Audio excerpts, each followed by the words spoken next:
세상에서 제일 힘든 게 무엇일까 한번 생각해 봤습니다. 우리 누구나 다 되고 싶어 하는 대통령도 예전에 어떤 대통령이 대통령 못 해먹겠다 이런 말도 한 적이 있지 않습니까? 그러니까 대통령도 참 쉽지 않은 것 같아요. 어려운 일인 것 같아요. 다 하고 싶어 하지만은 어려운 일인 것 같고, 조그마한 기업체를 운영하는 분들도 그 사람들 마음 다 똑같이 좋은 방향으로 이끌려면 어렵고요. 조그만 가게를 하나 해도 어려운 것 같습니다. 참 어려워요. 그래서 참 노릇하기가 어렵구나 이런 생각들을 해봅니다. 무엇을 하든지 말입니다. 아들 노릇하기도 어렵고, 딸 노릇하기도 어렵고, 또 며느리 노릇하기도 더 어렵고, 사위 노릇하기도 어렵고요, 시어머니 노릇하기도 어렵고, 다 어렵죠. 근데 진짜 어려운 것은 부모 노릇인 것 같아요. 부모 노릇. 왜냐하면 부모 노릇은 부모는 포기할 수 없으니까, 하기 싫다고 그만둘 수 없으니까, 그리고 남이 대신할 수가 없으니까 어려운 것 같아요. 꼭 내가 해야만 되니까. 그래서 오늘 어린이 주일을 맞이해서 부모와 자녀에 대한 얘기를 하려고 합니다. 그만둘 수 없는 역할, 부모 역할. 누군가 내 대신 해줄 수 없는 노릇, 부모 노릇. 오늘 말씀을 통해서 부모와 자녀들 모두에게 하나님의 은혜가 있기를 주님의 이름으로 축원합니다. 참 힘든 이 부모 노릇. 성경에서 분명하게 말해주고 있어요. 부모가 되려면, 부모라면 하지 말아야 할 것과 해야 할 것. 두 가지 딱 정해주었습니다. 먼저 부모가 하지 말아야 할 것이 먼저 본문에 나오는데요. 또 아비들아 이렇게 돼 있죠. 아비들아, 아버지들이 주로 그런 일이 많은가 봐요. 너희 자녀를 노엽게 하지 말아라. 자녀들을 노엽게 하지 말아라. 어떤 번역에 보면요, 자녀가 분노해서 부글부글 이렇게 끓게 만들지 말아라. 부글부글 끓게 하지 말아라 이렇게 돼 있고요. 또 어떤 분은 뜨거운 태양볕 밑에 나무의 수액이 다 빠지지 말게 해라 이렇게. 뜨거운 태양볕 밑에 나무가 열매를 맺으려고 해도 뭔가 좀 풍부해야 될 텐데 수분이 다 말라버리게 하는 겁니다. 그래서 열매는 물론이고 다 말라버려서 결국 죽게 만드는, 그게 오늘 아비들, 부모들이 자녀들에게 하는 것. 근데 그렇게 하지 말라고 말씀하고 있습니다. 부모는 자녀를 화나게 하지 말아라. 이것이 성경에 있어서의 먼저 얘기인데요. 그렇다면 언제 자녀가 제일 화가 날까? 저는 성품이 이렇게 모질질 못해요. 뭐 싸우는 것도 싫고, 누구랑 이렇게 미워하는 것도 싫고, 태생이 그런가 봐요. 태생이. 그래서 자녀들도 이렇게 잘 이렇게 혼내지를 못하는 성품입니다. 큰 애나 작은 애나 손에 꼽을 정도로 한 3번, 4번 정도 이렇게 혼냈던 것 같아요. 그래서 주로 제 아내가 악역을 감당하고 저는 항상 천사 같은 모습으로 이제 자녀들과 같이 지내는데요. 얼마 전에 이 막내를 제가 혼을 냈습니다. 아마 깜짝 놀랐을 거예요. 제 막내가. 아빠가 그렇게 화를 내더니. 일은 이렇게 시작됐습니다. 무슨 일을 하다가 말을 안 듣는 거예요. 그래서 제 아내와 제가 네 형은 안 그랬는데 너는 왜 그러냐 이렇게 얘기를 했죠. 그랬더니 막내가 그럼 형 데리고 와서 살으라고 그렇게 얘기를 하는데 갑자기 제가 화가 났어요. 어디다가 엄마 아빠한테 그런 소리를 하면서 그냥 내가 그렇게 힘이 센지 몰랐어요. 딱 아이를 잡고 번쩍 들었어요. 저보다 키 큰 애를 번쩍 들고 그냥 던지지 못하고 그냥 들었다 했죠. 아이도 놀랐을 거예요. 근데 가만히 생각해 보니까 제가 잘못했어요. 왜냐하면 아이를 화나게 만들었거든요. 아이가 왜 화났죠? 자기 형과 비교당했기 때문에. 가뜩이나 형 따라가려고 지금 가랭이가 찢어지려고 그러고 있는데요. 형과 비교를 했더니 화가 난 거예요. 화가 났어요. 그래, 자녀들이 제일 화나는 것 중에 하나가 비교당하는 거랍니다. 비교당하는 거. 형제와 비교당하고 또 다른 아이들과 비교당하고, 심지어는 우리 때는 안 그랬는데 너는 왜 그러냐? 엄마 때는 안 그랬는데 니는 왜 그러냐? 공부만 하면 된다는데 공부도 못하냐? 막 이렇게 본인도 못했으면서 그렇게 얘기를 하는 거예요. 그러니 아이가 못 견디는 거죠. 못 견디는 거예요. 비교당하는 것. 여러분, 우리가 태어나면서부터 비교를 당하거든요. 우리도 어릴 때 부모님으로부터 너는 왜 그 모양이냐? 외모는 왜 그러냐? 키는 왜 그러냐? 성질은 왜 그 모양이냐? 학교는 그 정도밖에 못 들어갔냐? 성적은 왜 그러냐? 비교를 당했어요. 뭐 집의 크기도 비교당하고 자동차 종류도 비교당하고 다니는 직장도 비교당하고 이렇게 비교를 당했거든요. 그러다가 이제 결혼을 해서 아이를 낳은 거예요.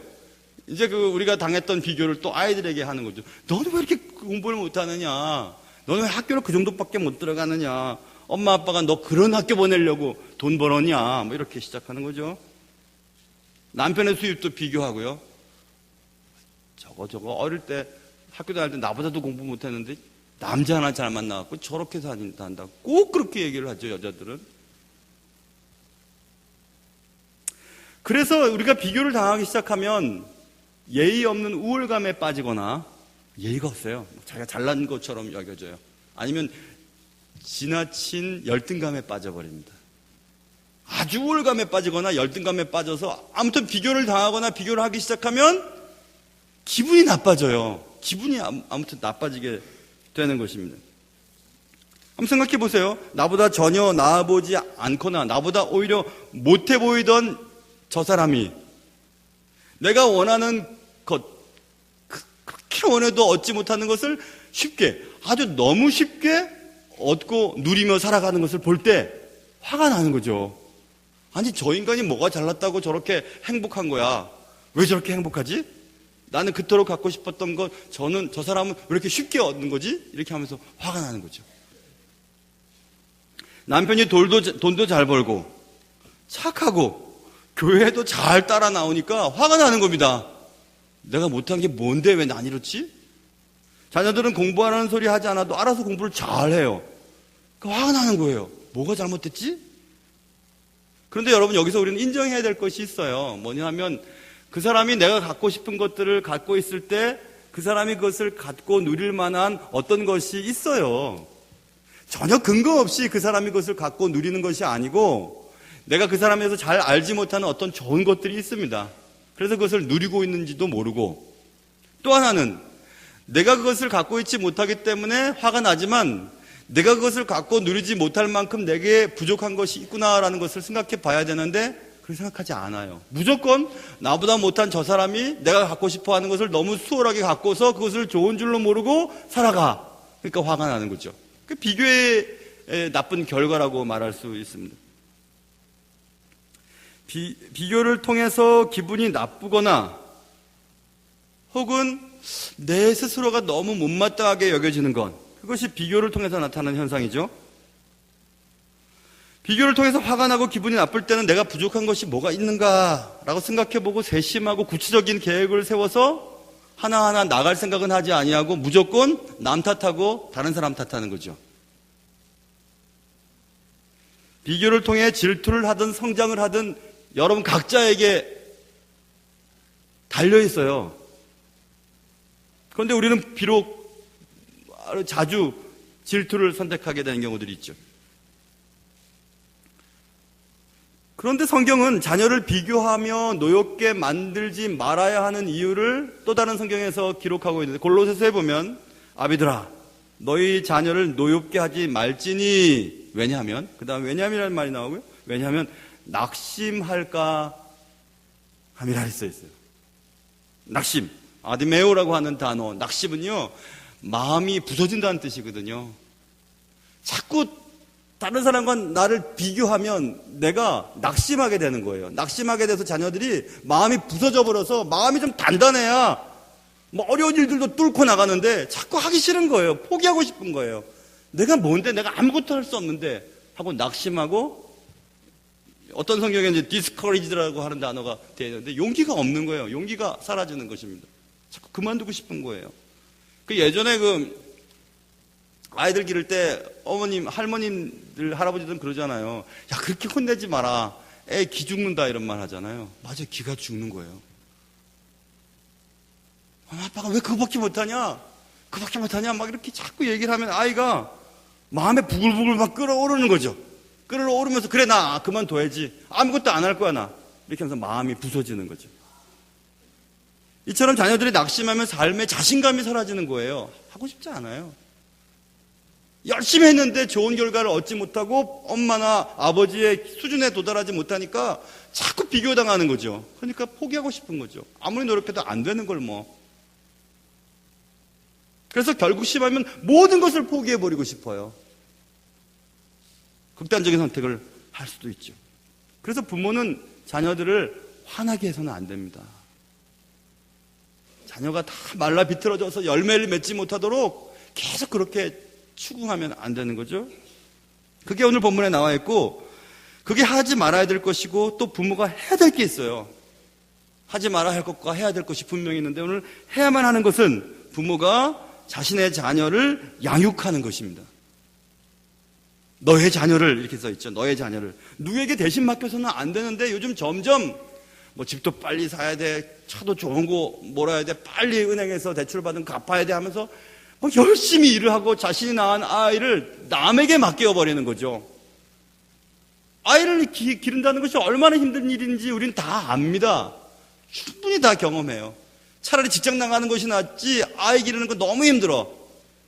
그 힘든 걸 이제 엄마한테 맡기는 거죠. 어머니한테. 허리도 다 굽은 어머니들한테 맡기는 거죠. 자녀를 양육하는 것은 분명히 의무예요. 그렇죠? 의무는 하기 싫어도 해야 되는 것입니다. 그렇기 때문에 기분 좋지 않아요. 꼭 해야 되는 거니까. 국방의 의무나 납세의 의무나 그런 것은 해야 되니까 말입니다. 좋아서 하는 사람들은 없죠. 그러나 자녀를 길러보신 분들은 다 느끼는 건 한 가지 있어요. 그것은 자녀를 기르는 것이 꼭 의무만은 아니라는 사실이죠. 저희 막내, 제 늦둥이를 낳아서 지금 중2짜리가 하나 있는데요. 아이랑 노는 거 되게 좋아하거든요. 근데 아이가 어릴 때는 맨날 놀자 그랬어요. 야구 끝나고 나면 자전거 타자, 자전거 끝나고 나면 또 뭐 하자 계속 놀라 그러는데 계속 놀았죠. 좀 쉬고 싶어도 놀았죠. 아, 좀 쉬고 싶다 이런 생각도 했던 적이 있습니다. 근데 요즘엔요, 제가 싹싹 빌고 그냥 막 맛있는 거 던져주고 해서 막 미끼를 던져줘야 겨우 저랑 놀아줘요. 아, 야구하자 그러고 내가 자전거 타자 그러고 영화 보자 그러고 막 그래요. 야, 민쌤, 요즘에 영화 재밌는 거 나왔는데 아빠랑 보러 가자. 그러면 또 끝나고 내가 아빠가 햄버거 맛있는 거 사줄게. 상암동에 수제 햄버거 집이 있다. 여러분 어딘지 궁금하면 저한테 개인적으로 물어보세요. 수제 햄버거 집이 있어요. 거기 가자. 이제 굴러서 이제 영화 같이 보고 햄버거 이제 같이 먹어. 너무나 행복하더라고. 오랜만에 그러니까. 근데 햄버거를 먹으면서도 잠깐요 아빠 그러더니 자기 친구랑 막 전화로 다음 순서를 이제 벌써 정하고 있어요. 뭐하니? 아빠랑 지금 햄버거 먹고 있어. 언제 끝나? 빨리 끝나. 그 다음에 이제 할 일을 생각하고 있는 거죠. 그래서 제 마음속에 생각했어요. 야, 이 녀석도 이제 곧 내 품을 떠나겠구나. 첫째 놈 장가 보낸 후에 그래도 둘째 놈이 있으니까 괜찮았어요. 너무 신경 쓰게 만들고 너무 잠 못 자게 만들고 너무 힘들게 만드는 막내가 있으니까 좋았어요. 근데 이제 막내도 금방 품에서 떠나겠구나 생각했더니 생각한 거 하나 있어요. 아, 그래. 자녀를 양육한다는 것은 의무이기도 하지만 굉장한 특권이구나 생각했습니다. 자녀와 함께 있다는 시간들, 자녀와 함께 시간을 보낼 수 있다는 것들 얼마나 좋은 일인지 모르구나 이런 생각을 했습니다. 그 특권을 단지 의무만 생각하고 맡겨버리는 거예요. 그냥 나이 많이 드신 어머니에게, 아버님에게. 어떤 어르신들, 나이 드신 어르신 남자분이 막 포대기를 해가지고 이렇게 다니는 거 보면 참 마음이 안 됐어요. 둘 중에 하나겠죠. 자녀들이 용돈을 많이 주거나 아니면 그럴 수밖에 없는 환경에 있겠죠. 여러분 여기 계신 어르신분들, 손자, 손녀들 보실 수밖에 없으면 할 수 없지만 보시게 되면 좀 돈을 많이 받으세요. 그런 보상이라도 받아야지. 뭐 한다고 애들한테 그 자녀들이 또 그의 자녀들을 기르는 그 기쁨과 그 특권을 빼앗아갈 수 있겠습니까? 그건 의무이기도 물론이지만 특권이기도 분명해요. 아이들이 함께 아이들을 기르면서 잠 못 자고 아이들과 함께 지내는 그런 시간들을 그 자녀들이 자신의 자녀들을 기르면서 경험을 해야 돼요. 그래야 그 자녀에 대한 귀함도 알고 사랑하는 마음도 생기고 추억도 있고 그런 거죠. 부모가 해야 될 일은 자신의 자녀를 노엽게 하지 말고, 그건 맞아요. 그리고 오직 주의 교훈과 훈계로 양육해야 됩니다. 양육을 포기해서는 안 돼요. 하나님이 우리에게 맡겨주신 천사 같은 아이들을 잘 양육해야 될 특권, 의무가 우리에게 있는 거죠. 그것을 안 하려고 해요. 보통 자녀들이 좋은 학교 가고 또 자녀들이 뭐 착하게 자라면 우리는 관심을 갖습니다. 어떻게 자녀를 교육하면 저렇게 좋은 자녀를 만들 수 있어요? 하고 자녀 교육 비결을 물어봐요. 자녀 교육 비결에 대한 책들도 막 나와 있어요. 그런데 여러분 생각해 보세요. 그렇게 한다고 꼭 내 자녀가 그렇게 자라나요? 그렇지 않아요. 우리는 항상 뭐 테크닉에 관심이 많죠. 이렇게 하면 이런 결과를 얻었대, 어떤 사람은. 그러니까 나도 그렇게 하면 그런 결과를 얻을 것이라고 믿고 해봐요. 안 돼요, 근데. 사람마다 다르고 환경마다 다르고 모든 게 다 다르기 때문에 그렇죠. 그래서 우리가 관심을 기울여야 될 것은 테크닉이 아니라 애티튜드, 태도예요. 자녀를 바라보는 태도, 자녀를 대하는 태도죠. 그런데 우리는 비결에만 관심이 많아요. 어떤 테크닉을 배워가지고 사용을 해보려고 하죠. 교회도 마찬가지입니다. 뭐 교회에 이런 프로그램을 들여오면 교회가 성장한대. 그럼 이것도 배우고 저것도 배우고 이것도 도입하고 이것도 실행해보지만 안 돼요. 그게 중요한 것 아니죠. 근데 우리는 그런 기술적인 부분에 대해서만 관심이 많아요. 아이를 이 학원에 보내면 잘 된대, 저기 보내면 잘 된대 하고 말하죠. 그래서 우리는 먼저 자녀를 바라보는 태도를 정확히 해야 됩니다. 자녀라고 하는 존재가 어디서 왔는지, 누군지, 무엇인지를 아는 거죠.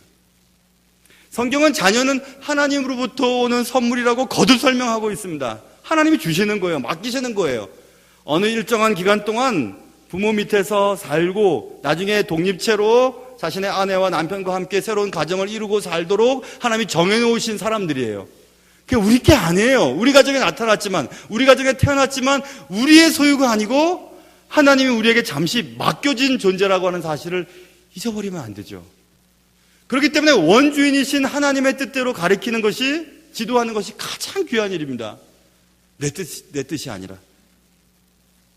자녀가 내 노력이나 나의 의지에 따라 내게 주어진 것이 아니기 때문에 하나님의 주권적인 섭리 가운데 내게 맡겨진 것이라는 사실을 알게 되는 순간 자녀에 대한 지나친 애착에 빠지지 않죠.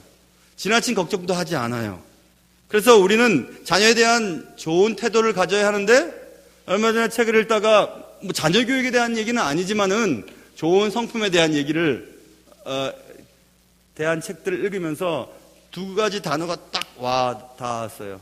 그것은 warm and firm이라고 하는 단어예요. 따뜻하지만 원칙을 가지고, 이런 뜻이죠. 굉장히 원칙적인 부모가 있어요. 그런데 그 밑에서 자라는 아이들은 숨도 쉬지 못합니다. 자유가 없어요. 행복하지 않아요.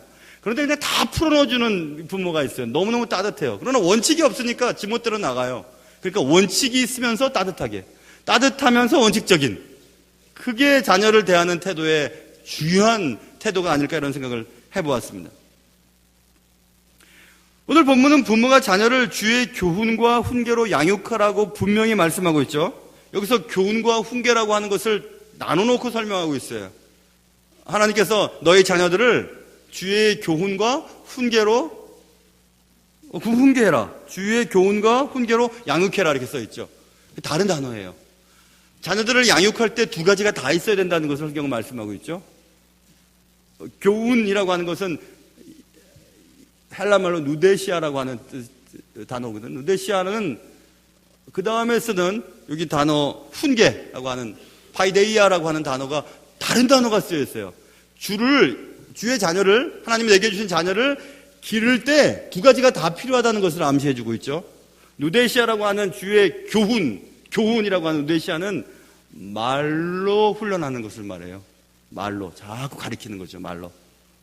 그 다음은 이제 짐작이 되죠. 파이데이아라고 하는 훈계라고 하는 것은 징벌로 훈련하는 것을 말해요. 그러니까 자녀들을 양육할 때에 말과 징벌이 다 필요해요. 물리적인 것과 말로 설득하고 얘기하고 잔소리하는 게 다 필요해요. 그런데 한쪽으로 치중된 경향들을 보이는 경우들이 있죠. 내가 어디서 들었는데요. 어릴 때 부모님이 뭐 잘못하면 무릎 꿇고 앉혀놓고 몇 시간씩 얘기를 하더라는 거예요. 몇 시간씩. 했던 말 또 하고 또 하고 또 하고 또 하고 해서 그분이 그런 얘기 하시더라고요. 차라리 몇 대 주워받고 말지. 저렇게 계속 얘기를 하냐, 차라리. 그게 진리더래요, 진리더래. 차라리 때려라 차라리. 그러니까 말로만 해서도 안 되죠. 그렇다고 또 무턱대고 또 아이들 잘못하면 막 손부터 걷어들이고 막 발부터 걷고 막 시작하는 사람들이 있어요. 무조건 손이 올라가고 무조건 발이 올라가는 사람들도 있습니다. 말도 안 되는 거죠, 여러분. 하나님이 내게 맡기신 하나님의 것을 왜 내 마음대로 그렇게 해요? 그거 안 되는 겁니다. 적절하게 말로, 그리고 적절하게 행동으로, 물리적인 것으로 또 말로 아이들을 양육해야 된다고 성경은 말하고 있습니다. 그런데 여기서 우리가 주의해야 될 것은 잠언 19장에 이런 말이 있어요. 네가 네 아들에게 희망이 있은즉 그를 징계하되 죽일 마음은 두지 말지니라. 두 가지의 원칙이 거기 속에 들어있는데, 아이들을 훈계할 때요, 말이든지 또 징벌을 통해서 다른 사람들 아이를 훈련시킬 때 두 가지의 조건인데, 그것은 희망이 있은지역이라고 하는 말이죠. 조금 전에 읽어드렸죠. 희망이 있은지, 이것은 소망이 있을 동안이라는 얘기예요. 아이가 내 말과 내 행동을 통해서 아이들이 좋은 길, 바른 길, 올바른 길로 갈 수 있을 기회가 있을 동안이라는 뜻이에요. 타이밍에 대한 문제예요. 아이들이 다 컸는데 말해도 듣습니까? 안 듣습니다. 아이들을 양육하고 훈련하고 교육하고 그럴 때가 있어요. 그때 놓치지 말라는 얘기입니다. 또 하나는 여기 뒷부분에 죽일 마음은 두지 말지니라.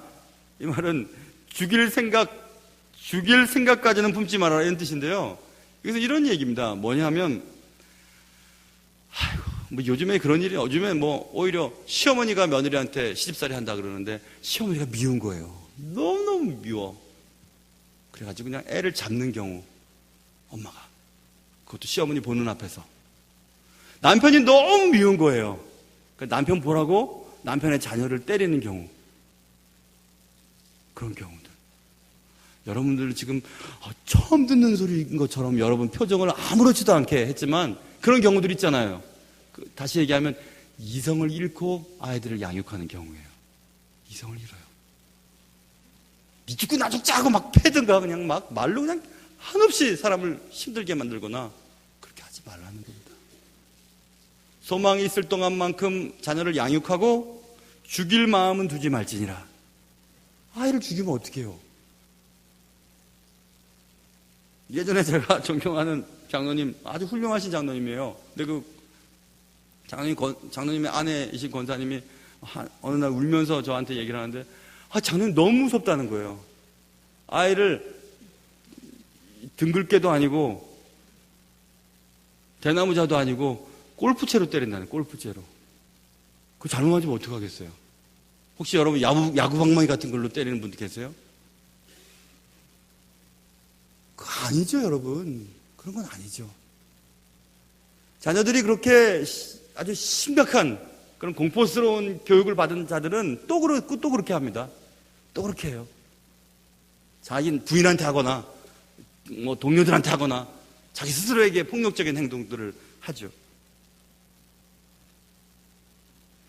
주의 자녀, 주의 교훈과 훈계로 양육하라, 너의 자녀를. 그 자녀는 우리가 평생토록 해야 될 일이에요. 자녀 문제에 대해서 우리가 도망갈 구석이 없어요. 너는 누굴 닮아가고 그러냐? 누굴 닮았게요? 당신 아니면 나 닮았지. 누구 닮았겠어요? 너는 왜 그러냐? 거짓말도 팍팍 하고 말이야. 누구 닮았겠어요? 당신 아니면 나 닮았지. 자녀를 노엽게 하지 말고 오직 주의 교훈과 훈계로 양육하도록 주님이 말씀하고 있습니다.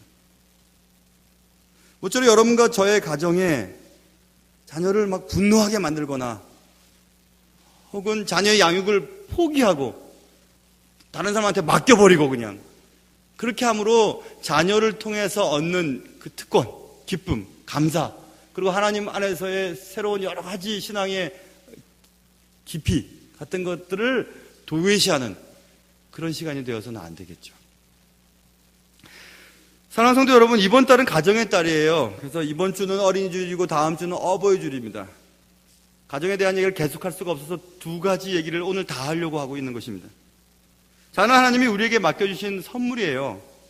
그러므로 자녀의 소유권이 부모에게 있지 않고 원주인이신 하나님께 있음을 항상 우리는 기억해야 합니다.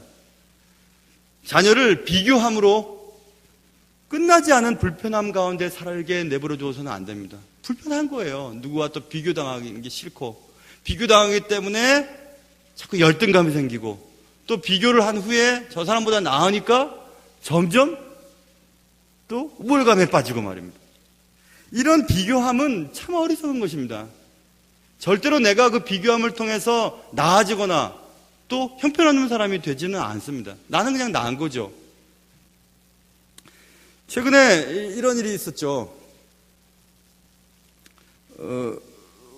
우리 여전도에서 3년 동안 적금 들어가지고 목사님 차 바꾸는 데 쓰세요 하고 주셔가지고 그 돈, 그리고 또 어떤 가정들이 또 목사님 차 꼭 바꿔야 됩니다 그렇게 하셔서 어떤 가정들이 주셔서 이번에 차를 바꿨잖아요. 너무너무 죄송하더라고요. 그 라비타 그거 오래됐지만은 굴러가니까 그냥 계속 더 탔으면 좋겠는데 부품 없고 뭐 또 그러던 차에 또 차도 쓰고 그래서 바꿀 때 됐나 보다. 그래서 중고차 값 많이 받아서 좀 도움돼야지. 15만 원 받았어요. 15만 원 폐차값. 그래서 그래도 좋은 차 타게 돼서 소나타니까 말이나 다 타는 소나타. 그래서 소나타 타니까 죄송했어요. 그래도 목사가 더 겸손하고 더 그래야 되는데. 그러면서 몇 주 전에 이제 시골에 동기 목사님들 모임이 있었어요. 동기 목사님들이 제가 이제 이런 것들을 좀 정확하게 하는 거 아니까 동기 목사님들, 야, 강 목사도 별 수 없구만. 새 차 타고 다니고. 그렇게 얘기할까봐 제 아내와 제가 물어보면 어떻게 대답하지? 교회 돈 하나도 손 안 대고 성도들이 해주는데 어떻게 해? 하면서 그냥 그렇게 막 둘러대고 막 그렇게 해야지 하고 막 다 준비를 해갖고 갔어요. 갔는데 아무도 물어보질 않더라고요. 강 목사 차 바뀌었네? 소나타 생겼네? 뭐 그런 얘기를 안 해요. 그래서 이상하다. 왜 얘기를 안 하지? 얘기를 하면은 내가 대답을 해야 될 텐데 하고 했는데 그 다음날 아침에 차 주차해야 되는 거 보니까 알겠더라고요. 소나타는 그냥 없고 다 좋은 차들이 있더라고요. 아, 그래서 얘기를 안 했구나. 제가 생각하면서, 아, 그래. 여러분 생각해 보세요. 똑같은 차잖아요. 근데 그거를 누구와 비교하냐에 따라 다르죠? 그렇죠? 여러분과 저가 똑같아요. 하나님 앞에서. 그냥 귀한 존재예요. 그런데 어떤 것과 비교하느냐에 따라서 우리는 형편없는 사람도 될 수 있고 아주 좋은 사람이 될 수 있죠. 그러니까 비교하면 안 되는 거예요. 특별히 우리가 자녀들을 다른 집의 자녀와 비교하고 나의 옛날 모습과 비교하고 그러면 안 되는 거잖아요. 저도 그럴 때 자주 있는 것 같아요. 막내 아이가 밥을 그냥 제대로 잘 긁어 안 먹었어요. 안 긁어 먹고 그냥 싱크대에 놨습니다. 제가 얘기했어요. 야, 아빠는 어릴 때 딱딱 긁어 먹고 있잖아. 할머니가 거기에 물 부어서 먹어갖고 헹궈갖고 먹으라 해서 난 꼭 그렇게 한다. 지금도 나 국물 다 먹는다. 왜냐하면 저희 외할머님이 쌀집 하셨거든요. 그러니까 꼭 다 먹어야 된다. 이렇게 얘기하면 제 아이는 뭔 소리 하는 거예요 지금. 이렇게 생각해요.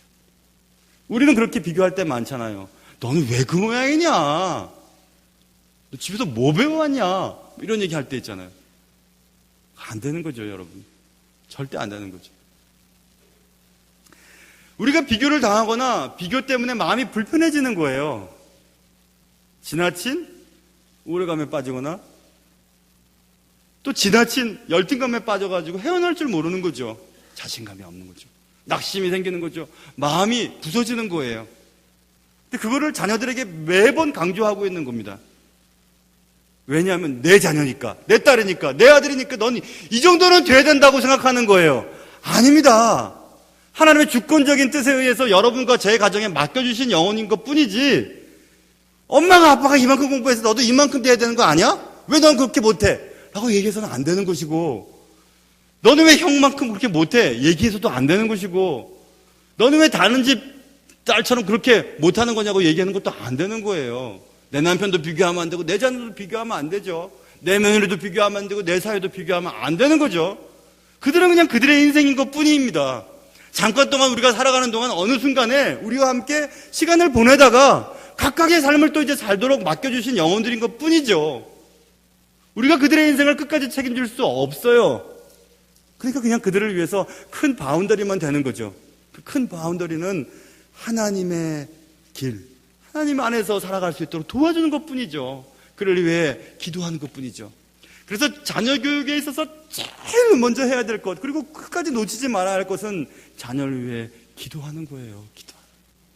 하나님이 내게 맡겨주신 이 자녀가 하나님의 뜻 가운데 나 때보다는 좀 더 주님을 잘 믿고 내 때보다는 주님 앞에 더 큰 도구로 쓰임받을 수 있도록 기도하는 것밖에 없어요. 자녀를 오직 내게 주신 세상에 하나밖에 없는 유일한 존재라는 것을 인정하지 않는다면 우리는 계속 비교할 거예요. 자녀가 가진 독특한 가치를 발견하지 않는다면 우리는 다른 사람들이 가지고 있는 가치를 내 자녀와 비교하면서 자꾸 내 자녀를 낙심시키고 피곤하게 만들고 분노하게 만들고 언젠가는 말라 비틀어져서 아무 일도 하기 싫다고 자빠지는 그런 아이들을 만들어 버릴 수밖에 없죠. 왜 나의 아쉬움과 나의 욕심을 자녀들을 통해서 충족을 받으려고 하는가 이 말입니다. 난 공부 못했으니까 너는 공부시켜주는데 왜 공부를 못해? 왜 안 하려고 그래? 그것밖에 못하냐고 얘기를 안 돼요. 자녀들도 그거 하기 싫은데 다른 게 행복한데 자꾸 그것을 강조하는 거죠. 제가 보니까 공부하는 애들은요 공부하지 말라고 해도 해요. 그게 이상하더라고요. 갖고 있는 것이 달라요. 어떤 애들은 노는 게 행복하고 어떤 애는 공부하는 게 행복하고 어떤 애들은 먹는 게 행복해. 다 달라요. 신방 가서 제가 잘 안 먹는다고 하는, 저는 많이 먹으면 기분이 나빠지는 사람이에요. 적당하게 먹어야 좋아요. 제 아내는 많이 먹어야 행복해요. 다르잖아요, 그렇죠? 다르죠? 사랑하고 귀한 자녀를 끝나지 않은 불편함을 통해서 힘들게 만들어서는 안 돼요. 내가 비교를 당해서 내가 마음이 불편했잖아요. 그런데 자녀들에게 또 비교를 통해서 끝나지 않은 불편함을 계속 전수시켜요. 그래서 비교의 구덩이에서 헤어날 줄 모르죠. 나 힘들어. 그렇게. 우리의 자녀들이 주님의 귀한 축복의 통로가 될 수 있게 하는 것은 하나님이 그 자녀들을 마음껏 인도하실 수 있도록 우리가 하나님의 도움을 청하는 것밖에 없어요. 하나님이 내 자녀에게 주신 귀한 은사가 발견되어지고 그 은사가 하나님의 뜻 가운데서 가장 적당한 때에 활용될 수 있도록 기도하는 것밖에 없어요. 그런데 그거보다도 더 다른 것, 저 학원에 보내면 공부를 잘하고 저 사람을 만나면 잘 되고 저렇게 하면 잘 될 거라고 믿고 그렇게 하지만 안 돼요. 그렇게 되지 않습니다. 공부 잘하고 똑똑하고 좋은 학교에 나온 사람들이 나라를 이 지경으로 만드는 것을 우리는 보고 있지 않아요? 공부가 전부도 아니고 똑똑한 것이 전부도 아니죠. 하나님의 뜻 가운데서 하나님이 원하시는 귀한 자녀로서의 삶을 살아가는 것, 하나님이 그 자녀에게 심어주신 은사를 발견할 수 있도록 부모들이 도와주는 것, 그리고 하나님의 뜻 가운데서 벗어나지 않도록 계속 기도로서 그들을 후원하는 것, 그게 부모가 해야 될 일이죠. 오늘 우리는 이 말씀을 들으면서 나는 자녀도 없고 나는 이제 자녀를 다 키웠고 나는 할 게 없다고 얘기하는 분들이 계시다면 아니에요. 이 자녀라고 하는 이 단어는 학자들에 따라 19살 혹은 23살 혹은 32살에 해당되는 단어라고 쓰여 있는 학자들이 있고, 포괄적으로 부모가 살아계시는 동안은 다 자녀예요. 부모가 계시다면 다 자녀예요. 우리가 자녀를 비교하고 끝나지 않은 불편함으로 내모는 것처럼 자녀들도 부모를 그렇게 만들 수가 있죠. 부모가 해준 게 뭐가 있어요? 부모가 나한테 뭘 해줬어요? 남들이 다 받는 공부도 안 시켜주고, 그렇게 공부하고 싶다고 했을 때 공부도 안 시켜주고, 재산도 안 주고, 해준 게 뭐가 있어요? 나한테 물려준 건 화내는 것밖에 없고.